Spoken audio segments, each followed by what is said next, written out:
Lion ಟಿವಿಯ top ನ್ಯೂಸ್ಗೆ ಸ್ವಾಗತ. ನಾನು ಬಸವರಾಜು. ಜಾತಿಗಣತಿ, ಸರ್ವ ಸಮಸ್ಯೆ, ತಾಂತ್ರಿಕ ಗೊಂದಲಗಳು ಇವೆಲ್ಲದರ ಮಧ್ಯೆ ಜಾತಿಗಣತಿ ವಿಚಾರವಾಗಿ ಬಹುದೊಡ್ಡ ಚರ್ಚೆ ನಡೀತಿತ್ತು. ಬಹುಮುಖ್ಯವಾಗಿ ಜಾತಿಗಣತಿಗೆ ನೇಮಕವಾಗಿದ್ದಂತಹ ಶಿಕ್ಷಕರು ಒಂದಷ್ಟು ಕಡೆ ಸಮಸ್ಯೆ ಆಗ್ತಿದೆ ಅಂತ ಹೇಳ್ಕೊಂಡಿದ್ರು. OTP ಪ್ರಾಬ್ಲಮ್ ಇದೆ, ಅಥವಾ ಸರ್ವರ್ ಪ್ರಾಬ್ಲಮ್ ಇದೆ, ಅಥವಾ ಆ್ಯಪ್ ಓಪನ್ ಆಗ್ತಿಲ್ಲ, ಮೊಬೈಲ್ ಆ್ಯಪ್ ಏನಿತ್ತು ಅದರಲ್ಲಿ ಕೆಲಸ ಮಾಡೋದಕ್ಕೆ ಕಷ್ಟ ಆಗ್ತಿದೆ, ನಮಗೆ ತರಬೇತಿ ಕೊಟ್ಟಿಲ್ಲ ಅನ್ನೋ ಸಾಕಷ್ಟು ಸಬೂಬುಗಳನ್ನು ಕೊಟ್ಟಿದ್ದರು. ಇದೀಗ ಖುದ್ದು ಮುಖ್ಯಮಂತ್ರಿ ಸಿದ್ದರಾಮಯ್ಯ ಅವರೇನೆ ಜಾತಿ ಸಮೀಕ್ಷೆ ಅಥವಾ ಜಾತಿಗಣತಿ ಏನು ಅದು ನಿಗದಿತ ಸಮಯಕ್ಕೆ ಸೆಪ್ಟೆಂಬರ್ 22ರಿಂದ ಈ ತಿಂಗಳ ಅವಧಿಯಲ್ಲಿ ಮುಗಿಬೇಕಿತ್ತು. ಆದರೆ 5 ದಿನಗಳಲ್ಲಿ ಕೇವಲ 4% ಸಮೀಕ್ಷೆಯ ಸರ್ವೆಯ ಕಾರ್ಯ ಮುಗಿದಿರುವಂಥದ್ದು. ಇದೇ ಕಾರಣಕ್ಕೋಸ್ಕರ CM ಸಿದ್ದರಾಮಯ್ಯ ಅವರು ಜಿಲ್ಲಾಧಿಕಾರಿಗಳು ಮತ್ತು CEOಗಳ ಜೊತೆಯಲ್ಲಿ ವಿಡಿಯೋ ಸಂವಾದದ ಮೂಲಕ ಖಡಕ್ ಸಂದೇಶವನ್ನು ರವಾನಿಸಿರುವಂಥದ್ದು ಮತ್ತು ಮಹತ್ವದ ಸಲಹೆಯನ್ನು ಕೊಟ್ಟಿರುವಂಥದ್ದು. ಅಷ್ಟೇ ಅಲ್ಲ, ಅನಂತರದಲ್ಲಿ ಖುದ್ದು ಮುಖ್ಯಮಂತ್ರಿ ಸಿದ್ದರಾಮಯ್ಯ ಅವರು ಹೇಳಿರುವಂಥದ್ದು, ಎಲ್ಲ DCಗಳು CEOಗಳ ಜೊತೆಯಲ್ಲಿ ವಿಡಿಯೋ ಸಂವಾದ ಮಾಡಿದ್ದೇವೆ. ಜಿಲ್ಲಾಧಿಕಾರಿಗಳು ಹೇಳೋ ಪ್ರಕಾರ ಇದೀಗ ತಾಂತ್ರಿಕ ಸಮಸ್ಯೆಗಳು 90% ಬಗೆಹರಿದಿವೆ, ಉಳಿದಿರೋ ಸಮಸ್ಯೆ ಹಿಂದೆ ಪರಿಹಾರ ಆಗುತ್ತವೆ. ಸೆಪ್ಟೆಂಬರ್ 22ರಿಂದ ಅಕ್ಟೋಬರ್ವರೆಗೆ ಸರ್ವೆ ಕೆಲಸ ಮುಗಿಬೇಕು ಅಂತ ತೀರ್ಮಾನ ಮಾಡಿದ್ವಿ. ಆದರೆ 4 ದಿನ ಸರ್ವೆ ಸರಿಯಾಗಿ ನಡೆದಿಲ್ಲ. ಉಳಿದಿರೋ ದಿನಗಳಲ್ಲಿ ಅದನ್ನು ಕವರ್ ಮಾಡಬೇಕು. ಪ್ರತಿದಿನ 10% ಹೌಸ್ ಹೋಲ್ಡ್ ಸರ್ವೆ ಆಗಲೇಬೇಕು ಅಂತ ನಾವು ಸಲಹೆ ಸೂಚನೆಗಳನ್ನು ಕೊಟ್ಟಿದ್ದೇವೆ. ಎಲ್ಲ DCಗಳು ಕೂಡ ಒಪ್ಕೊಂಡಿದ್ದಾರೆ. ಶಿಕ್ಷಕರು ಕೆಲ ತಪ್ಪು ಕಲ್ಪನೆಗಳಿಂದ ಸಮಸ್ಯೆ ಆಗಿತ್ತು. ಪ್ರಾಥಮಿಕ ಮತ್ತು ಪ್ರೌಢಶಾಲಾ ಶಿಕ್ಷಕರು ಇದರಲ್ಲಿ ಭಾಗಿಯಾಗಿದ್ದಾರೆ. ಎಲ್ಲರೂ ಕೂಡ ಒಪ್ಕೊಂಡು ಸರ್ವೆ ಕೆಲಸ ಶುರು ಮಾಡಿದ್ದಾರೆ. ಆದಷ್ಟು ಬೇಗ ಇದು ಮುಗಿಯುತ್ತೆ ಅನ್ನುವಂಥದ್ದನ್ನು ಹೇಳಿರುವಂಥದ್ದು.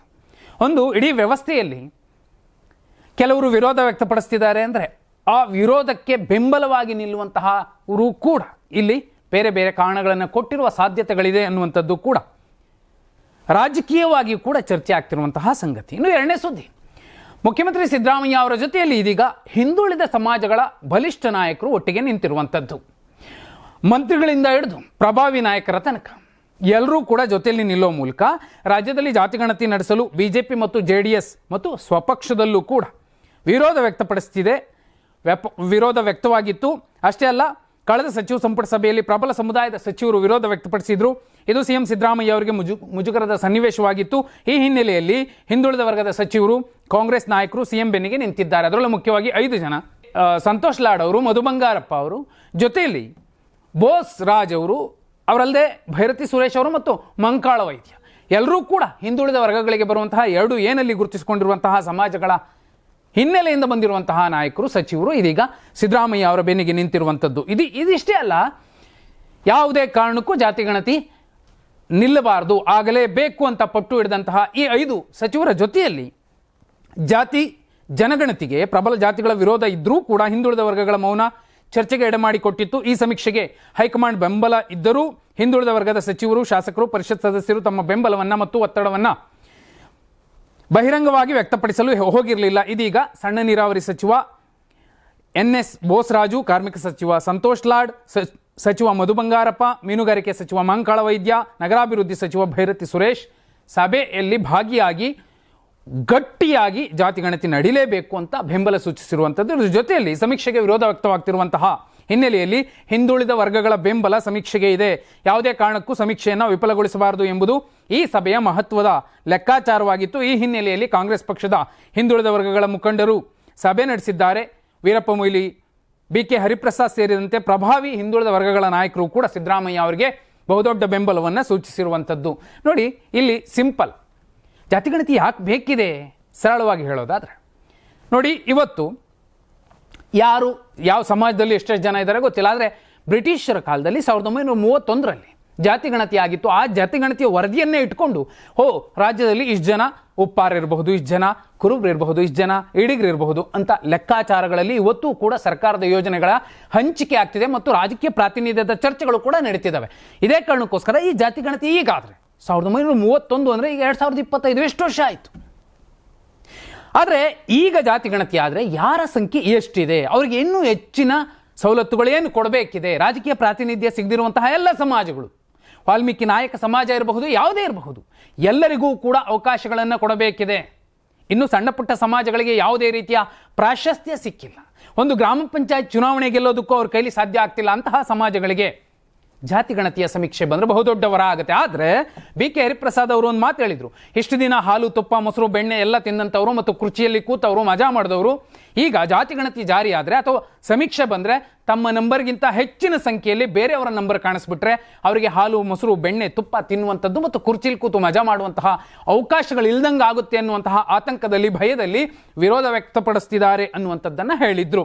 ವಿರೋಧ ವ್ಯಕ್ತಪಡಿಸ್ತಿರೋದು ಯಾರು? ಬ್ರಾಹ್ಮಣ ಸಮಾಜದ ಸಂಘ, ಒಕ್ಕಲಿಗ ಸಂಘ, ಲಿಂಗಾಯತ ಸಂಘ, ಇವುಗಳೇ. ಯಾಕೆ? ಚರ್ಚೆ ನಿಮಗೆ ಬಿಟ್ಟಿತ್ತು. ಇನ್ನು ಮೂರನೇ ಸುದ್ದಿ, ನಿಗಮ ಮಂಡಳಿಗಳ ಅಧ್ಯಕ್ಷರ ಆಯ್ಕೆಯನ್ನು ಅಂತಿಮಗೊಳಿಸಿ ಸಿದ್ದರಾಮಯ್ಯ ಅವರು ಸಹಿ ಮಾಡಿರುವಂಥದ್ದು. ಹೈಕಮಾಂಡ್ ಕಳಿಸಿದ್ದಂತಹ 39 ಅಧ್ಯಕ್ಷರ ಪಟ್ಟಿಗೆ ಬದಲಾಗಿ 34 ಅಧ್ಯಕ್ಷರನ್ನ ಫೈನಲ್ ಮಾಡಿರುವಂಥದ್ದು ಸಿದ್ದರಾಮಯ್ಯ ಅವರು. ದಸರಾ ಹಬ್ಬಕ್ಕೂ ಮುಂಚೆ ಕಾಂಗ್ರೆಸ್ ನಾಯಕರಿಗೆ ಭರ್ಜರಿ ಗಿಫ್ಟ್ ಕೊಟ್ಟಿದ್ದಾರೆ ಸಿದ್ದರಾಮಯ್ಯ ಅವರು. 39ಕ್ಕೆ ಬದಲಾಗಿ 34 ನಿಗಮ ಮಂಡಳಿ ಅಧ್ಯಕ್ಷ ಸ್ಥಾನದ ಪಟ್ಟಿ ಬಿಡುಗಡೆಯಾಗಿದೆ.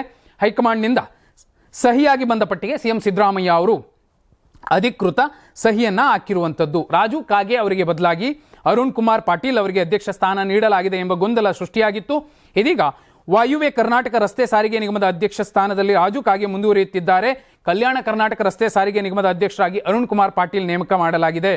ಮೈಸೂರು ಪೇಂಟ್ಸ್ ವಾರ್ನಿಶ್ ಲಿಮಿಟೆಡ್ ನಿಗಮಕ್ಕೆ ಎಚ್ ಡಿ ಗಣೇಶ್ ಅವರನ್ನು ನೇಮಕ ಮಾಡಲಾಗಿದೆ. BMTC ನಿಗಮಕ್ಕೆ ನಿಕೇತ್ ರಾಜ್ ಮೌರ್ಯ ಅವರನ್ನು ಆಯ್ಕೆ ಮಾಡಿರುವಂಥದ್ದು. ನೋಡಿ, ಈ ಸಲ ಸಾಮುದಾಯಿಕ ಪ್ರಾಶಸ್ತ್ಯ ಮತ್ತು ಸಾಮಾಜಿಕ ಹಂಚಿಕೆ ಯಾರಿಗೆ ಎಲ್ಲಿ ಕೊಡಬೇಕು, ಯಾವ್ಯಾವ ಸಮಾಜಗಳು ಕೊಡಬೇಕು ನೋಡಿ, ತುಂಬ ಸಣ್ಣ ಪುಟ್ಟ ಸಮಾಜಗಳನ್ನು ಕೂಡ ಇಲ್ಲಿ ಗುರುತಿಸಿರುವಂಥದ್ದು.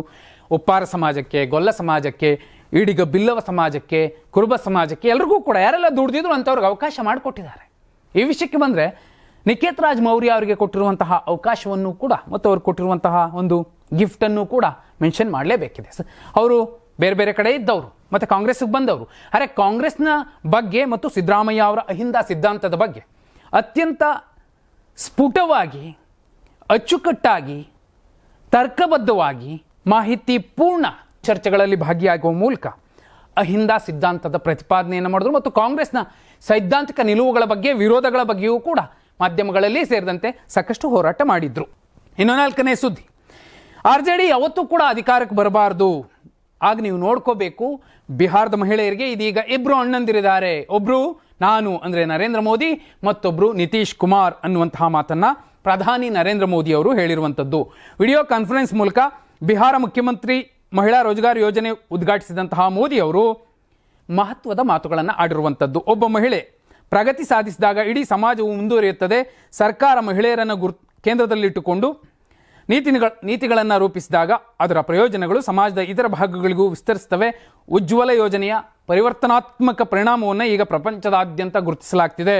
ಪ್ರತಿಯೊಬ್ಬ ಮಹಿಳೆಯನ್ನು ಕೂಡ ಸಬಲೀಕರಣಗೊಳಿಸಲು ಮುಖ್ಯಮಂತ್ರಿ ಮಹಿಳಾ ರೋಜ್ಗಾರ್ ಯೋಜನೆ ಪ್ರಾರಂಭಿಸಲಾಗಿದೆ. ಇದು ಈಗಾಗಲೇ ಉಪಕ್ರಮದಲ್ಲಿ ದಾಖಲಾಗಿರುವಂತಹ ಸುಮಾರು 75 ಲಕ್ಷ ಮಹಿಳೆಯರಿಗೆ ಪ್ರಯೋಜನ ನೀಡುತ್ತದೆ. ಈ ಮಹಿಳೆಯರಿಗೆ ಪ್ರತಿಯೊಬ್ಬರ ಬ್ಯಾಂಕ್ ಖಾತೆಗಳಿಗೆ ಏಕಕಾಲದಲ್ಲಿ 10,000 ರೂಪಾಯಿಗಳನ್ನು ವರ್ಗಾಯಿಸಲಾಗಿದೆ ಎಂದು ಪ್ರಧಾನಿ ಮೋದಿ ಅವರು ತಿಳಿಸಿದ್ದಾರೆ.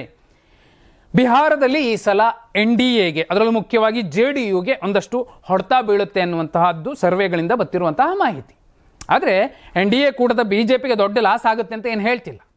20ಕ್ಕಿಂತ ಒಳ್ಳೆ ನಂಬರ್ ಬರುತ್ತೆ ಅನ್ನುವಂತಹ ಚರ್ಚೆಗಳಿದೆ. ಆದರೆ ಬಹುದೊಡ್ಡ ಸ್ಪರ್ಧೆ ಅಂತ ಕೊಡ್ತಿರುವಂಥದ್ದು RJD, ಅದರಲ್ಲೂ ತೇಜಸ್ವಿ ಯಾದವ್.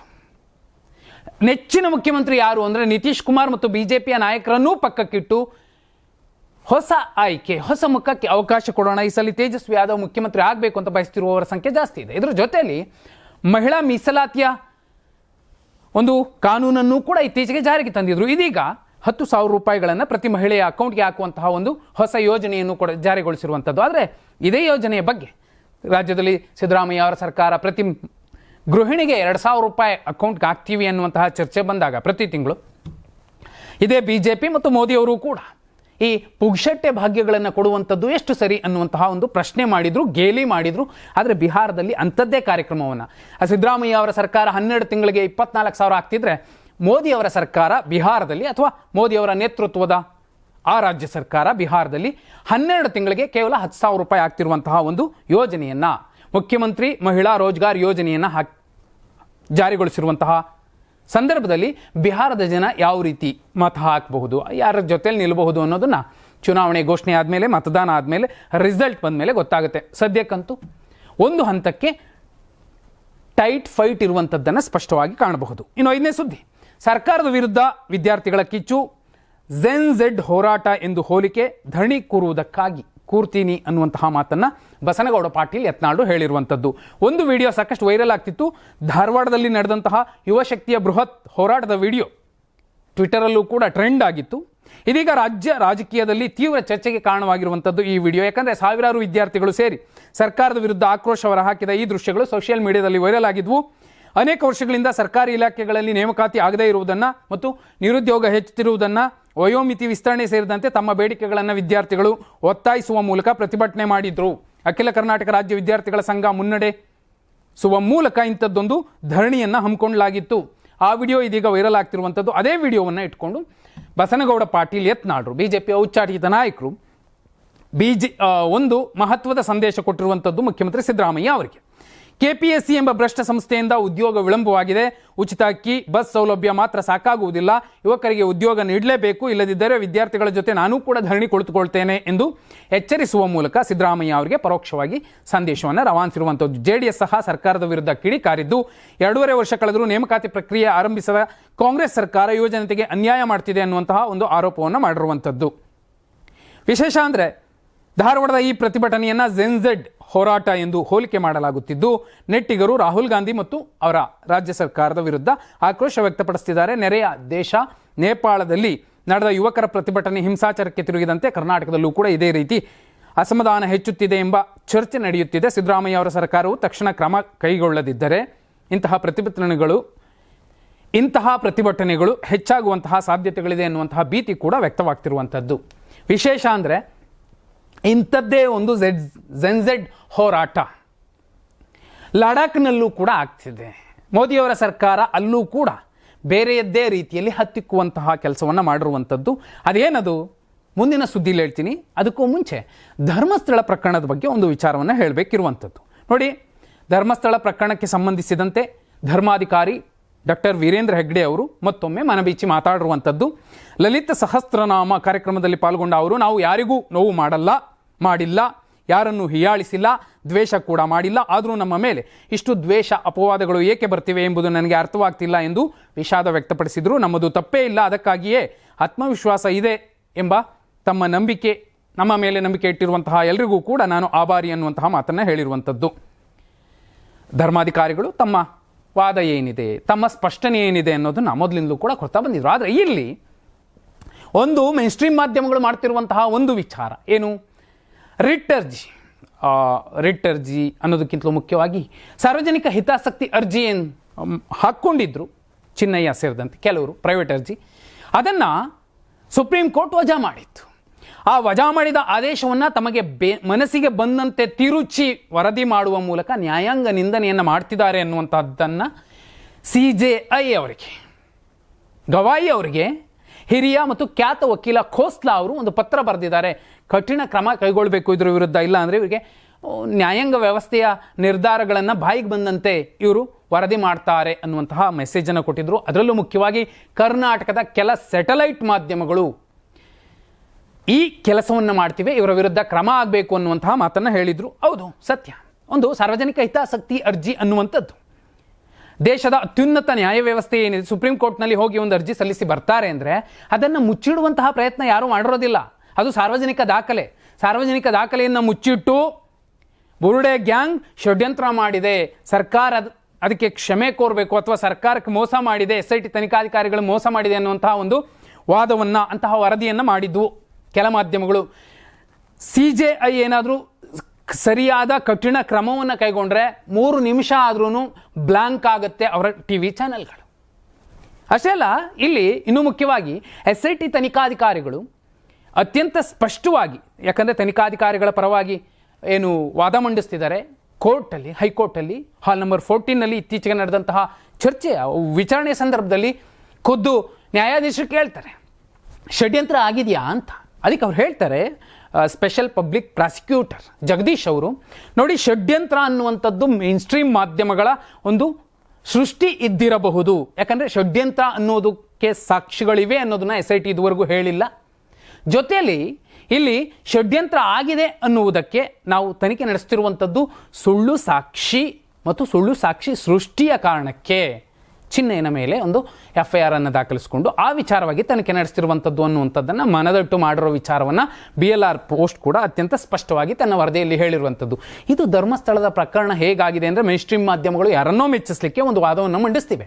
ಆದರೆ ಅದು ಎಷ್ಟರ ಮಟ್ಟಿಗೆ ಸುಳ್ಳು ಅನ್ನೋದು ಇವತ್ತು ಸುಪ್ರೀಂ ಕೋರ್ಟ್ನ ಒಬ್ಬ ಖ್ಯಾತ ವಕೀಲರು CJIಗೆ ಬರೆದಿರುವಂತಹ ಪತ್ರದಲ್ಲಿ ಅತ್ಯಂತ ಸ್ಪಷ್ಟವಾಗಿ ಆ ವಿಚಾರಗಳು ಕಾಣ್ತಿರುವಂಥದ್ದು.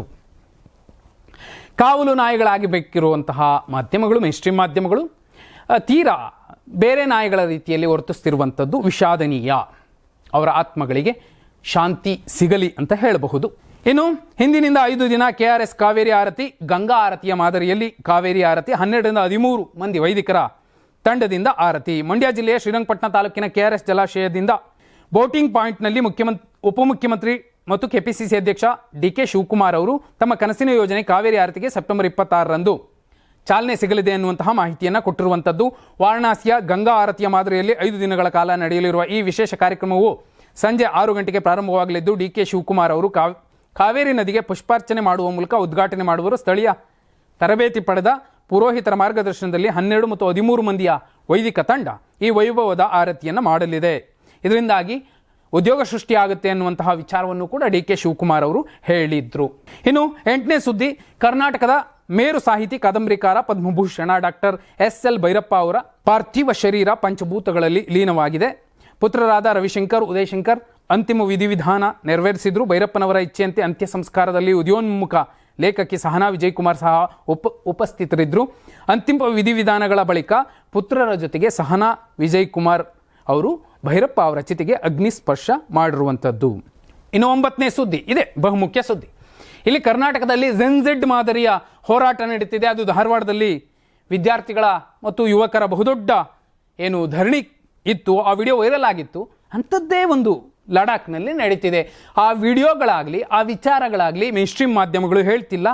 ಎಲ್ಲೋ ಒಂದು ಕಡೆ ಲಡಾಖ್ ಅನ್ನುವಂತಹ ನಮ್ಮದೇ ನೆಲದ ಒಂದು ಜಾಗದ ವಿಚಾರದಲ್ಲಿ ಕೇಂದ್ರ ಸರ್ಕಾರ, ಮೋದಿಯವರ ಸರ್ಕಾರ ಯಾವ ರೀತಿ ನಿರ್ಧಾರಗಳನ್ನು ತಗೊಳ್ತಿದೆ ಅನ್ನೋದಕ್ಕೆ ವಿರುದ್ಧ ಅನ್ನೋದಕ್ಕಿಂತಲೂ ಹೆಚ್ಚಾಗಿ ಪ್ರಜಾಪ್ರಭುತ್ವ ವ್ಯವಸ್ಥೆಯಲ್ಲಿ ಯಾವ ರೀತಿ ಹೋರಾಡಬೇಕೋ ಆ ರೀತಿ ಸಾಮಾಜಿಕ ಕಾರ್ಯಕರ್ತ ಸೋನಂ ವಾಂಗ್ಚು ಅವರು ಹೋರಾಡ್ತಿದ್ರು.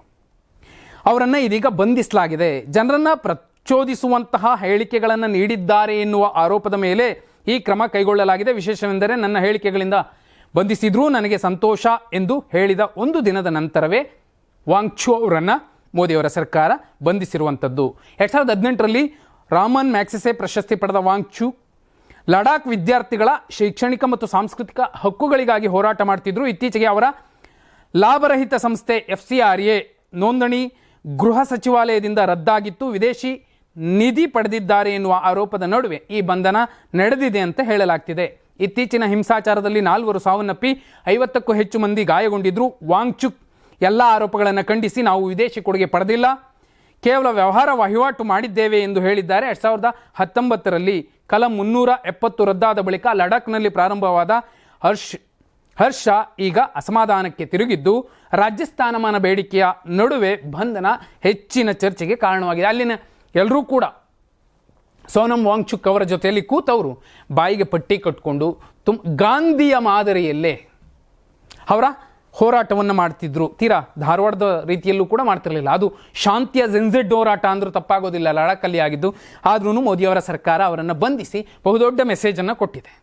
ಅದು ಮೋದಿ ಸರ್ಕಾರ ಇರಲಿ, ಸಿದ್ದರಾಮಯ್ಯ ಸರ್ಕಾರ ಇರಲಿ, ಯಾರೇ ಸರ್ಕಾರ ಇರಲಿ, ಪ್ರಜೆಗಳಿಗೆ ಸರ್ಕಾರದಿಂದ ನ್ಯಾಯ ಸಿಗ್ತಿಲ್ಲ ಅಥವಾ ಜನ ಬಯಸಿದಂತಹ ಆಡಳಿತ ಸಿಗ್ತಿಲ್ಲ ಅಂದರೆ ಪ್ರತಿಭಟಿಸ್ತಾರೆ. ಅದು ಪ್ರಜಾಪ್ರಭುತ್ವ ವ್ಯವಸ್ಥೆಯಲ್ಲಿ ಅವರಿಗೆ ಇರುವಂತಹ ಒಂದು ಹಕ್ಕು. ಆದರೆ ಅದು ಒಂದು ಶಾಂತಿ ಸುವ್ಯವಸ್ಥೆಯನ್ನು ಹಾಳು ಮಾಡುವ ರೀತಿಯಲ್ಲಿ ಧಾರವಾಡದ ಎಕ್ಸಾಂಪಲ್ ಆಯಿತು. ಆ ಥರದ್ದಾದಾಗ ಸರ್ಕಾರ ತನ್ನ ಆಡಳಿತಾತ್ಮಕ ಕ್ರಮಗಳನ್ನು ಪೊಲೀಸ್ ಇಲಾಖೆಯಿಂದ ಮಾಡುತ್ತೆ. ನೇಪಾಳದಲ್ಲಿ ಏನಾಯಿತು, ಕರ್ನಾಟಕದಲ್ಲಿ ಅಂಥದ್ದೇನಾಗಿದೆ ಪ್ರಶ್ನೆ ಮಾಡ್ತಾರೆ. ಇನ್ನೂ ಮುಖ್ಯ ಅಂದರೆ ಇಲ್ಲಿ ಯಾಕಂದರೆ ಸರ್ಕಾರಿ ಕೆಲಸಗಳ ನೇಮಕಾತಿಗಳಾಗ್ತಿಲ್ಲ ಅನ್ನುವಂಥದ್ದು ಇವತ್ತಲ್ಲ, ಈ ಹಿಂದಿನ BJP ಸರ್ಕಾರದಲ್ಲಿ ಕೂಡ, ಆ ಹಿಂದಿನ ಕಾಂಗ್ರೆಸ್ JDS ಮೈತ್ರಿ ಅಲ್ಲಿಂದಲೂ ಕೂಡ ಇದೆ. ಸಿದ್ದರಾಮಯ್ಯ ಸರ್ಕಾರ ಇರಲಿ, ಮೋದಿ ಸರ್ಕಾರ ಇರಲಿ, ಯುವಕರಿಗೆ ಉದ್ಯೋಗಗಳನ್ನು, ಅದು ಸರ್ಕಾರಿ ನೇಮಕಾತಿಗಳನ್ನು ಮಾಡಲಿಲ್ಲ ಅಂದರೆ ಯಾರಾದರೂ ಹೋರಾಟ ಮಾಡೇ ಮಾಡ್ತಾರೆ. ಅದರೆಲ್ಲ ಎರಡು ಮಾತಿಲ್ಲ, ಅವ್ರ ತಪ್ಪು ಇಲ್ಲ. ಆದರೆ ಹೋರಾಟ ಪ್ರಜಾಪ್ರಭುತ್ವ ವ್ಯವಸ್ಥೆಯಲ್ಲಿ ಕಾನೂನಿನ ಚೌಕಟ್ಟಿನಲ್ಲಿ ಹೇಗೆ ಮಾಡಬೇಕೋ ಹಾಗೆ ಮಾಡಬೇಕು, ಇಲ್ಲಾಂದರೆ ನಾನು ತುಂಬ ಸಭ್ಯಸ್ಥ ಅಂದರೂ ಕೂಡ ಅರೆಸ್ಟ್ ಮಾಡೇ ಮಾಡ್ತಾರೆ. ಬಹುಮುಖ್ಯ ಸುದ್ದಿ 10ನೇ ಸುದ್ದಿ. ಹಾರುವ ಸಾವಿನ ಪೆಟ್ಟಿಗೆ ಅಂತೆ ಕರೆಸ್ಕೊಂಡಿದ್ದಂತಹ MiG-21 ಯುದ್ಧ ವಿಮಾನ ಸೇನೆಯಿಂದ ಭಾವಪೂರ್ಣ ಒಂದು ವಿದಾಯವನ್ನು ಪಡ್ಕೊಂಡಿರುವಂಥದ್ದು. 6 ದಶಕಗಳ ಕಾಲ ಶತ್ರುಗಳಿಂದ ರಕ್ಷಿಸುವಂತಹ ಬಹುದೊಡ್ಡ ಹೊಣೆಗಾರಿಕೆ ಕೂಡ, ಒಂದು ಶ್ರಮವನ್ನು ಕೂಡ, ಒಂದು ದಾಖಲೆಯನ್ನು ಕೂಡ MiG-21 ಯುದ್ಧ ವಿಮಾನ ಸೃಷ್ಟಿಸಿತ್ತು. ಇದೀಗ ಚಂಡೀಗಢದಲ್ಲಿ ಅಂತಿಮ ಹಾರಾಟ ನಡೆಸಿರುವಂಥದ್ದು. ನೋಡಿ, 63 ವರ್ಷಗಳ ಕಾಲ ರಕ್ಷಣಾ ಗುರಾಣಿಯಂತೆ ಶತ್ರುಗಳಿಂದ ಭಾರತವನ್ನು ರಕ್ಷಿಸಿದ್ದ MiG-21 ಯುದ್ಧ ವಿಮಾನ ತನ್ನ ಕೆಲಸವನ್ನು ಮುಗಿಸಿ ನಿವೃತ್ತಿ ಪಡೆದಿದೆ.